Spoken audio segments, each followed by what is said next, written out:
আম্মার কথাটা শোনার পরে কয়েক সেকেন্ডের জন্য আমি যেন কানকে বিশ্বাসই করতে পারছিলাম না। হাতের গামছাটা ধরে ঠায় দাঁড়িয়ে রইলাম। আম্মা আর আমার দিকে না তাকিয়ে সোজা ঘরে ঢুকে গেল। ঘন্টা খানেকের মধ্যে নানি ব্যাগে আমার কয়েকটা ধোয়া জামা কাপড় গুছিয়ে দিল। নানির চোখে পানি। নানি হয়তো বুঝতে পেরেছিল এই ভিটের চেয়ে বাবার সেই ছোট্ট ঘরটাতে আমার মনের আসল শান্তি। আম্মা যখন ঘর থেকে বের হলো তখন তার হাতে ছোট্ট একটা হ্যান্ডব্যাগ। উঠানে নানা দাঁড়িয়েছিলেন মুখ ভার করে, কিন্তু আম্মা নানার সাথে কোনো কথা বলল না। আমাকে ইশারায় ডাকলো, চল। আমরা দুজন হেঁটে গ্রামের কাঁচা রাস্তা ধরে বড় রাস্তার দিকে চললাম। মোড়ের কাছে পৌঁছানোর পর আম্মা হঠাৎ দাঁড়িয়ে গেল। চারপাশে তখন কেউ নেই, কেবল রাস্তার পাশে তাল গাছগুলোর পাতায় বাতাসে ঝিঝি শব্দ। আম্মা হঠাৎ কোনো কিছু না বলে রাস্তার উপরে হাঁটু গেড়ে বসে আমাকে শক্ত করে জড়িয়ে ধরলো। আমার বুকের ভেতর থেকে আসা এক অদ্ভুত কান্নার তোড়ে তার শরীর কেঁপে উঠলো। আমার ঘাড়ের উপর আম্মার তপ্ত চোখের পানি এসে পড়লো। আম্মা আমার গালে কপালে বারবার চুমু খাচ্ছিল। আম্মার এই রূপ আমি আগে কোনোদিন দেখিনি। আমাকে তুই কোনোদিন বুঝলি না রে বাপ, আম্মা ফুপিয়ে কেঁদে উঠে বলল। আমারে তুই একদম পর করে দিলি, তাই না? তুই তো সবই বুঝিস, তাহলে আমি কেন তোর বাপের কাছ থেকে চলে আসছিলাম এইটুকু কেন বুঝিস না? আমি একদম স্তব্ধ হয়ে দাঁড়িয়ে রইলাম। মুখ দিয়ে একটা শব্দ বের হলো না। আম্মা আমার গাল দুটা দুই হাতে চেপে ধরে আমার চোখের দিকে তাকালো। আমার চোখ দুটো একদম লাল। তোর বাবাকে আমি নিজে পছন্দ করে বিয়ে করেছিলাম শাহেদ। তোর নানা নানির অমতে গিয়ে পরিবারের সাথে যুদ্ধ করে ওকে বিয়ে করেছিলাম। ভাবছিলাম মানুষটা আমাকে মাথায় করে রাখবে, কিন্তু বিয়ের পর সে আমার জীবনটা কিভাবে নরক বানিয়ে দিয়েছিল তা তোকে বলে বোঝাতে পারবো না। কেন আমাকে ঘর ছাড়তে হয়েছিল সেই কষ্ট তুই একদিন বড় হলে ঠিকই বুঝবি। আম্মা একলহমায় নিজের শাড়ির আঁচল দিয়ে চোখ দুটো মুছে ফেললো।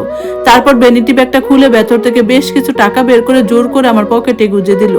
তোর পকেটে টাকা দিয়ে তো সংসার চলবে না, এই টাকাগুলো রাখ। আর তোর বাপকে বলিস আমি যেন আর কোনোদিন কোনো ঝামেলায় না পড়ি। তুই আমাকে ভুল বুঝিস না শাহেদ, 10 মাস তোকে পেটে রাখছি। কোনো মা চায় না তার সন্তান তার থেকে দূরে থাক। আম্মার এই কথাগুলোর সামনে আমি একদম চুপ হয়ে গেলাম। আমার মনের ভেতরে জমানো সব রাগ আর ক্ষোভ যেন হঠাৎ এক নিমিষেই হালকা হয়ে গেল। একটা 12 বছরের ছেলের পক্ষে মা আর বাবার এই জটিল হিসেব নিকাশ বোঝা সম্ভব ছিল না। আমি শুধু আম্মার মুখের দিকে তাকিয়ে রইলাম, কোনো উত্তর দিতে পারলাম না। আম্মা উঠে দাঁড়িয়ে আবার স্বাভাবিক হওয়ার চেষ্টা করলো। গায়ের শাড়ির আঁচলটা ঠিক করে বলল, চল, গাড়ি ছাড়ার সময় হয়ে গেছে। লোকাল বাসে ওঠার পর পুরোটা পথ আম্মার এক বর্ণ কথা বলল না। জানালার বাইরে তাকিয়ে রইল, কিন্তু তার একটা হাত আমার হাতটাকে শক্ত করে ধরে রেখেছিল, যেন বাসের প্রতিটি ঝাঁকুনিতে সে নিজের ভেতরে মায়ের অস্তিত্বটুকু আঁকড়ে ধরে রাখার চেষ্টা করছে। বিকেলে গড়িয়ে যখন সন্ধ্যা নামার মুখে, তখন বাস টাঙ্গাইল বাস স্ট্যান্ড এসে পৌঁছালো। সেখান থেকে রিক্সা নিয়ে সোজা সেই চেনা গলির ইলেকট্রনিক্স এর দোকানের সামনে। দোকানের ভেতর একটা টেবিল ফ্যানের কয়েল বাঁধানোর কাজ করছিল আব্বা। ময়লা শার্ট, চোখে চশমা। রিক্সা থেকে নেমে আম্মা আমাকে নিয়ে দোকানের সামনে গিয়ে দাঁড়ালো। আব্বা রিক্সার আওয়াজ পেয়ে মাথা তুললেন। আমাদের দুজনকে একসাথে দাঁড়িয়ে থাকতে দেখে আব্বার হাতের তারের কয়েকটা মেঝেতে পড়ে গেল। চশমাটা নাকের উপর থেকে সরে নিচে নেমে এলো। আব্বা যেন নিজের চোখকে বিশ্বাস করতে পারছিলেন না।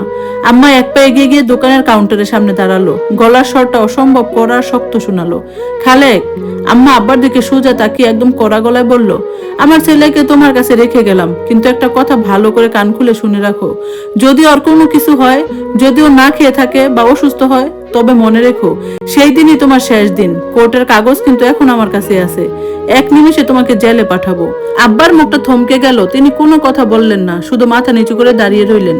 আম্মা এবার আমার দিকে ফিরলো। তার কড়া চোখের ভাবটা এক নিমিষে হারিয়ে গিয়ে সেখানে জমে উঠলো চোখের জল।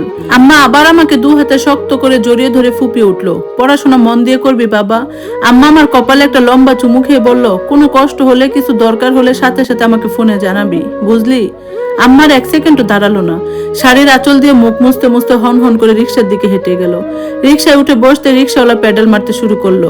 আমি গলির মুখে দাঁড়িয়ে আম্মার চলে যাওয়া দেখতে লাগলাম। রিক্সাটা আস্তে আস্তে গলির মোড়ে মিলিয়ে যেতেই হঠাৎ আমার বুকের ভেতরটা ফাঁকা হয়ে গেল। অদ্ভুত এক কষ্ট এসে গলাটা চেপে ধরলো। আমি তো এটাই চেয়েছিলাম। কতদিন ধরে মনে মনে এই দিনটার জন্য অপেক্ষা করছিলাম। আব্বার কাছে ফিরবো, স্বাধীন হব। কিন্তু আম্মাই ভাবে কান্না ভিজা মুখে চলে যাওয়ার পর কেন এত কষ্ট হচ্ছে। কতদিন হলো আম্মাকে মন খুলে ভালোবেসে আম্মা বলে ডাকি না।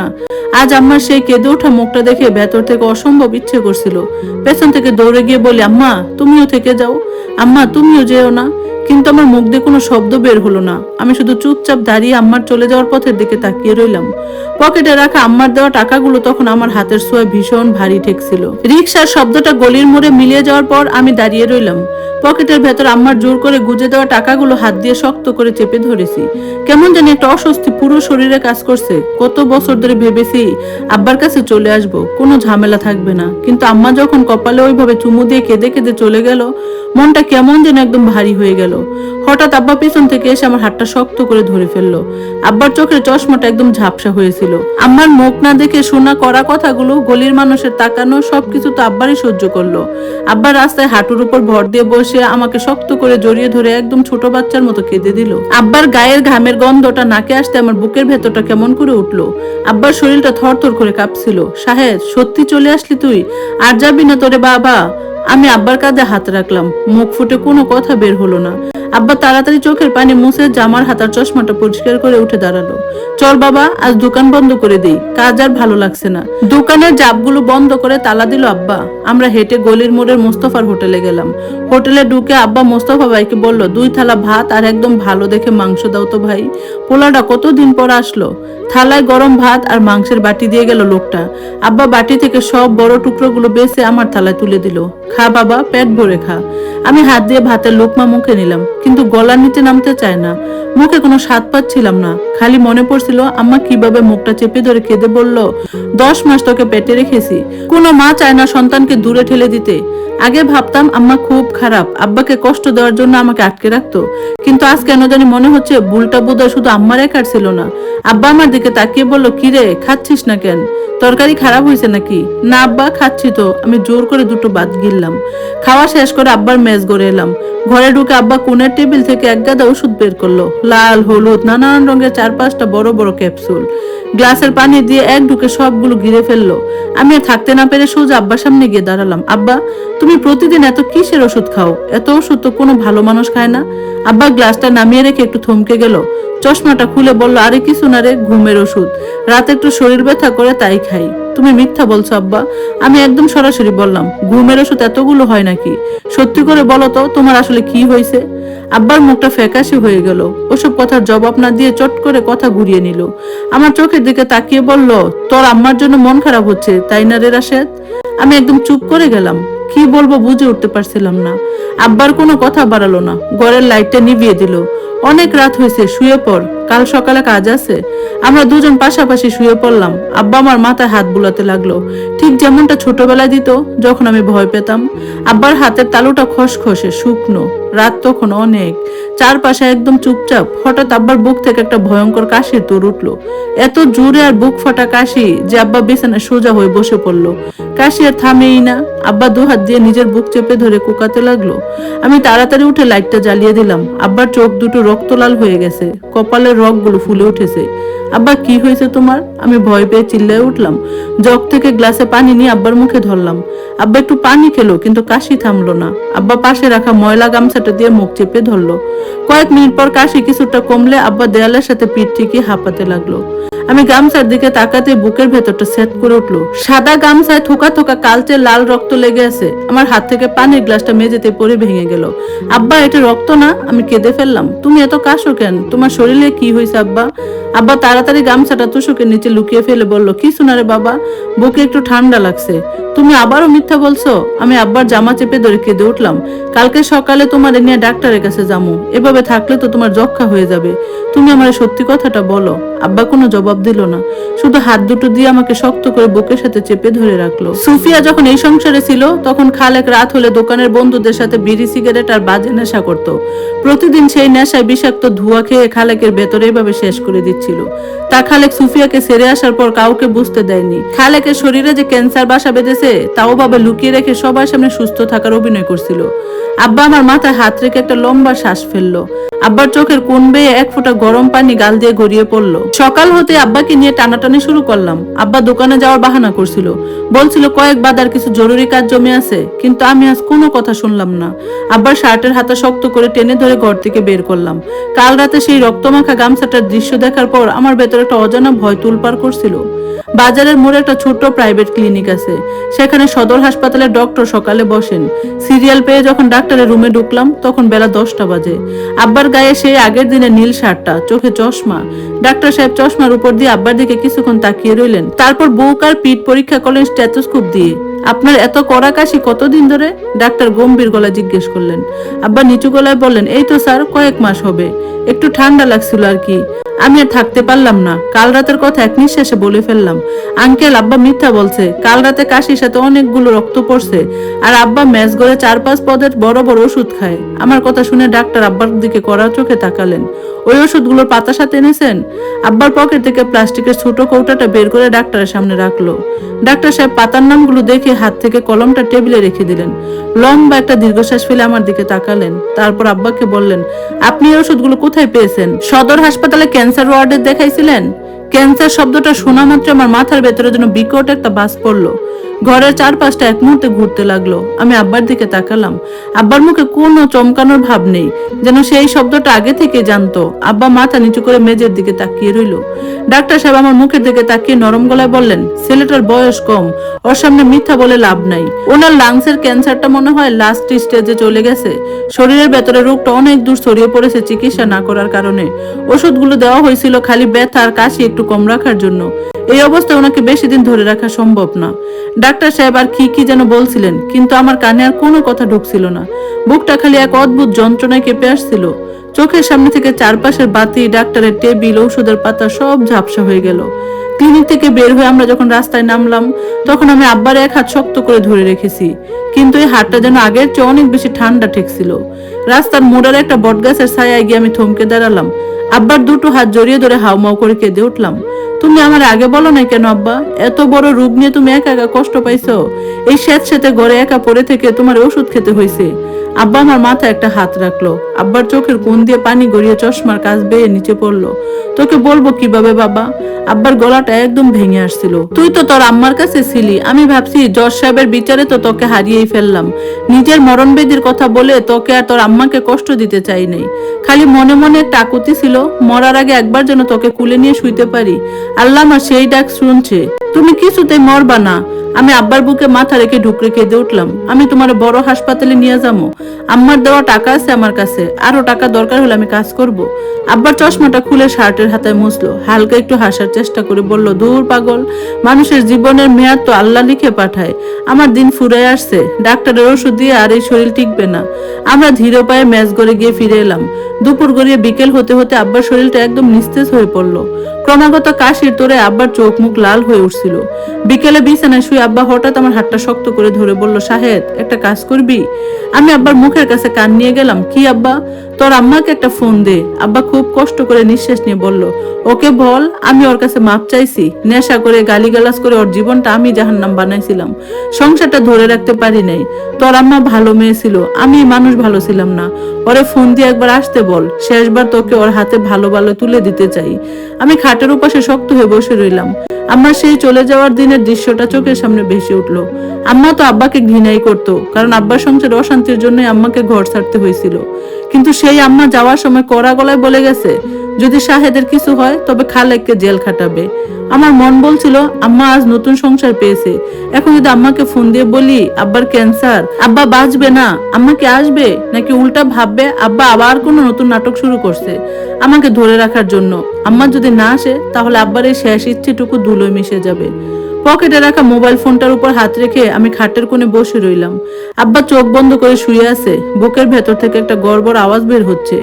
বাইরে নীল আকাশটা আস্তে আস্তে কালো হয়ে আসছে। আর আমার মনের ভিতরে তখন আব্বাকে নিয়ে অনেক ভয় আর আম্মাকে ফোন দেওয়া না দেওয়া নিয়ে একটা কঠিন টানপোড়ান শুরু হয়ে গেছে। পকেটে রাখা ছোট বাটন ফোনটা বের করতে গিয়ে আমার হাতটা একটু কেঁপে উঠছিল। আব্বার বুক থেকে ওঠানামা গড় গড় আওয়াজটা ঘরের নীরবতা চিরে বারবার কানে বাজছিল। ঘড়িতে তখন সন্ধ্যা পার হয়ে গেছে। ঘরের কোণে জ্বলতে থাকা ঘোলাটে লাল বাতিটার দিকে তাকিয়ে আমি আম্মার মোবাইল নাম্বারটা টিপলাম। ফোনটা কয়েকবার বাজার পর আমি হ্যালো বলতে উপাস থেকে আম্মার ভারী গলা ভেসে এলো। হ্যাঁ রাশেদ, বল কি হয়েছে তোর? তুই ঠিক আছো তো? তুই ফোন করছিস যে, কোনো ঝামেলা হয়েছে ওখানে? আমার কড়া গলাটা শুনে আমার চোখের বাঁধ ভেঙে গেল। মুখে কোনো কথা আসছিল না, খালি ডুকরে কেঁদে উঠলাম। কি হয়েছে শাহেদ, কান্দিস কে? তোর বাপ কিছু কইছে তোরে? তুই বল আমারে। আমার গলায় এবার ভয়ের ছাপ স্পষ্ট। আমি টেনে টেনে শ্বাস নিয়ে কোনো মতে বললাম, আম্মা, আব্বার শরীর খুব খারাপ। আব্বার ফুসফুসে ক্যান্সার হয়েছে, ডাক্তার বলছে লাস্ট স্টেজ। আব্বার বেশি দিন বাঁচবো না। আব্বা তোমার শেষবারের মতো একটু দেখতে চাইছে আম্মা, তোমার আসতে বলছে। উপাস থেকে এক মুহূর্তের জন্য সব নিশ্চুপ হয়ে গেল। কোনো কথা নেই, কেবল আম্মার নিঃশ্বাসের শব্দ। মনে হচ্ছিল আম্মা হয়তো বিশ্বাস করছে না, হয়তো ভাবছে আব্বার বানানো কোনো নাটক। আম্মা, তুমি বিশ্বাস করো, আমি মিথ্যা বলছি না। ডাক্তারের প্রেসক্রিপশন আমার হাতে। তুমি একটু আসো না আম্মা, আব্বা তোমার খুব ডাকছে। আমি ফুপাতে ফুপাতে বললাম। আম্মা শুধু নিচু গলায় বলল, আমি আসছি। সেই রাতটা কিভাবে যে কাটলো তা কেবল আল্লাহ জানেন। আব্বার কাশি একটু পর পর উঠছিল, কফের সাথে থেকে থোকা থোকা রক্ত গামছায় লেগে যাচ্ছিল। আমি আব্বার মাথায় পানি ঢাললাম, বেজা গামছা দিয়ে কপাল মুছে দিলাম। আব্বা খালি এক দৃষ্টিতে ঘরের বন্ধ দরজার দিকে তাকিয়ে রইল, চোখ দুটো ঝাপসা, কিন্তু সেই চোখে ছিল কারো আসার এক আকুল অপেক্ষা। পরদিন ভোরবেলা মেজগড়ের বাহিরে একটা রিক্সা এসে থামার শব্দ হলো। দরজা ঠেলে ভেতরে ঢুকলো আম্মা। আম্মার পেছনে থমথমে মুখে হেঁটে এলেন নানা আর নানিও। আম্মা ঘরে ঢুকে সোজা কাঠের খাটের দিকে তাকালো। কঙ্কালসার হয়ে যাওয়া, চোখ দেবে যাওয়া খালেক সাহেবকে দেখে আম্মার দরজার কাছে শক্ত হয়ে দাঁড়িয়ে পড়লো। শাড়ির আঁচলটা মুখে চেপে ধরে আম্মা আড়ালে চোখ মুছলো। এই সেই মানুষ যার সাথে এত বছর সংসার করেছিল, যার উপর রাগে খুপে গর্ব ছেড়েছিল, কিন্তু আজ সেই মানবী মানে রূপটা এমন করুণ হয়ে দাঁড়াবে তা হয়তো আম্মা কখনো কল্পনাও করেনি। আব্বা খুব কষ্ট করে চোখ মেলে আম্মার দিকে তাকালো। চশমাটা টেবিল থেকে তুলে চোখে দেওয়ার মতো গায়ের জোরও তখন আব্বার ছিল না। সুফিয়া, আব্বার গলা দিয়ে একদম অস্পষ্ট একটা আওয়াজ বের হলো। আম্মা ধীরে ধীরে খাটের পাশে এসে বসলো। এত বছর পর দুজন মানুষের মুখোমুখি বসা, কিন্তু কারো মুখে কোনো কড়া শব্দ নেই। আব্বা আম্মার দিকে হাতটা একটু বাড়ানোর চেষ্টা করে হাঁপাতে হাঁপাতে বলল, আমার উপর অনেক রাগ ছিল তোমার। আমি জানি আমি ভালো স্বামী হইতে পারি নাই। নেশা করে সংসারটা নিজের হাতে শেষ করছি। তোমার জীবনটা নরক বানাইছিলাম। আমারে মাফ করে দিও সুফিয়া। তোমার কাছে মুখ দেখানোর মুখ আমার নাই। আম্মা নিজেকে ধরে রাখতে পারলো না, মুখের আসল সরিয়ে ফুপাতে ফুপাতে কেঁদে উঠলো। তুমি কেন এত বড় রোগটা চেপে রাখলা? এত কষ্ট পাচ্ছ, আগে কেন আমাদের কিছু জানাও নাই? জানাইলে কি হইতো? আব্বা একটু বিষণ্ণ হাসার চেষ্টা করলো। আমার কপালে এই কষ্টই লেখা ছিল, এটা আমার দোষেরই হয়েছে, তাই শাস্তি তো আমাকে পেতেই হবে। তবে আমার আর কোনো আফসোস নাই, শাহেদকে কাছে পাইছি, তোমারও শেষবারের মতো দেখতে পারলাম। আব্বা আমার কাঁপতে থাকা হাতটা শক্ত করে ধরে এনে আম্মার হাতের উপর রাখলো। আব্বার হাত দুটো বরফের মতো ঠান্ডা হয়ে আসছিল। সুফিয়া, আমার শেষ রক্তটাও তোমার হাতে দিয়ে গেলাম। ওরে দেখে রাখো, ও অনেক অবুঝ, কিন্তু মনটা খুব পরিষ্কার। শাহেদ, বাবা মার তোর মায়ের কথা শুনে চলিস বাবা, তোর আম্মা তোর খারাপ চাইবে না।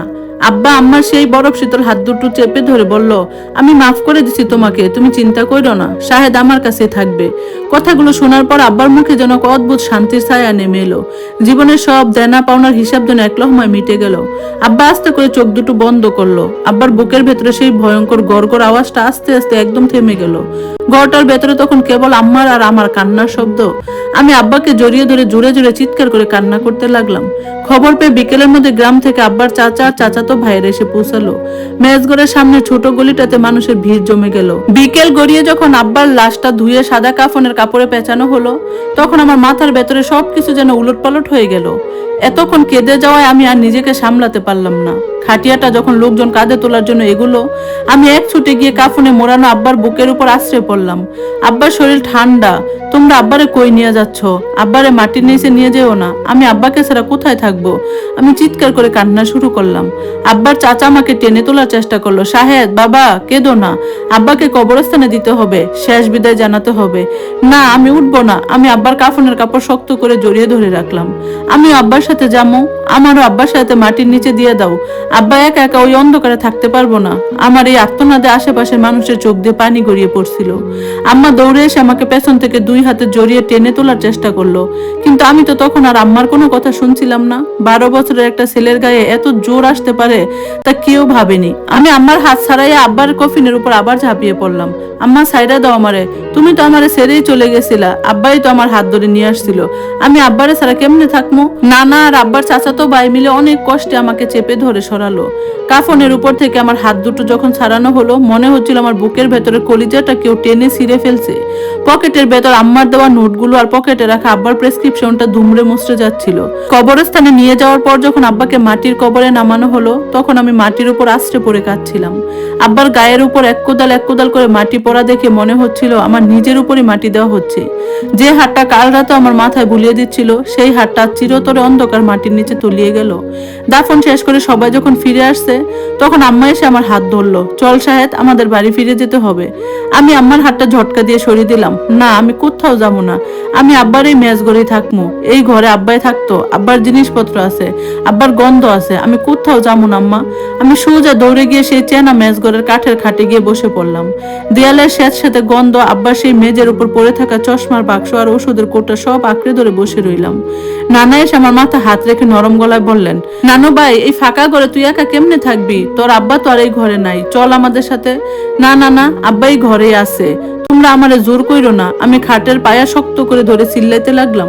আম্মা কেঁদে উঠে আমার সামনে হাঁটু গেড়ে বসলো। শাহেদ, তোর বাপের শেষ ইচ্ছাটা তো শুনলি, সে তোকে আমার হাতে দিয়ে গেছে। তুই যদি এভাবে জেদ করিস, তোর বাপের আত্মা কি শান্তি পাইবো বাবা?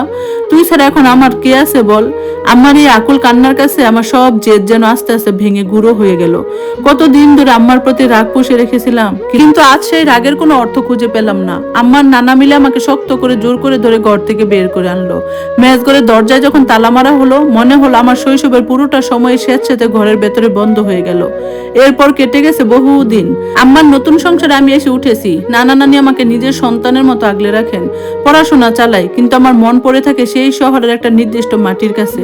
প্রতি মাসে শেষ শুক্রবারে একটা নিয়ম তৈরি হয়ে গেছে, আম্মা আমাকে নিয়ে টাঙ্গালে সেই পুরনো কবরস্থানে আসে। আজও বৃষ্টি ভেজা বিকেলে আমরা আব্বার কবরের পাশে এসে দাঁড়িয়েছি। মাটির কবরের উপর ছোট ছোট সবুজ ঘাস গজিয়েছে। আমি কবরের একদম মাথার কাছে হাঁটু গেড়ে বসে থাকি। হাত দুটো তুলে যখন দোয়া পড়তে যাই, গলার কাছে কান্না এসে আটকে যায়। আব্বা, তুমি কেমন আছো? ওই অন্ধকারে তোমার কি খুব ভয় করে? তোমার শরীর কি এখন অনেক ব্যথা করে আব্বা? আমি কবরের মাটিতে হাত রেখে নিঃশব্দে কাঁদতে থাকি। ফোঁটা ফোঁটা চোখের পানি গিয়ে পড়ে আব্বার কবরের ভেজা মাটিতে। আমার ঠিক পেছনে দাঁড়িয়ে থাকে আম্মা, শাড়ির আঁচল দিয়ে মুখ ডেকে আম্মাও নিঃশব্দে চোখ মুছতে থাকে। যে মানুষটাকে আম্মা এক সময় ক্ষমা করতে পারেনি, আজ তার কবরের পাশে দাঁড়িয়ে আম্মার চোখ কেবলই বিষাদ আর এক অজানা অনুশোচনা। বাতাসে কবরের পাশে নিম গাছের পাতাগুলো কেঁপে ওঠে। আমি আব্বার কবরের মাটি ছুঁয়ে মনে মনে বলি, তুমি যেখানে থাকো আব্বা, তোমার শহর, তোমার দেওয়া স্মৃতি আর তোমার ভালোবাসা আমি কোনোদিন ভুলবো না। ধন্যবাদ সবাইকে তখন গল্পটা শোনার জন্য। এটি ছিল গল্পের শেষ অংশ। কেমন লাগলো কমেন্টস করে জানাবেন। আজকের মতো আল্লাহ হাফেজ।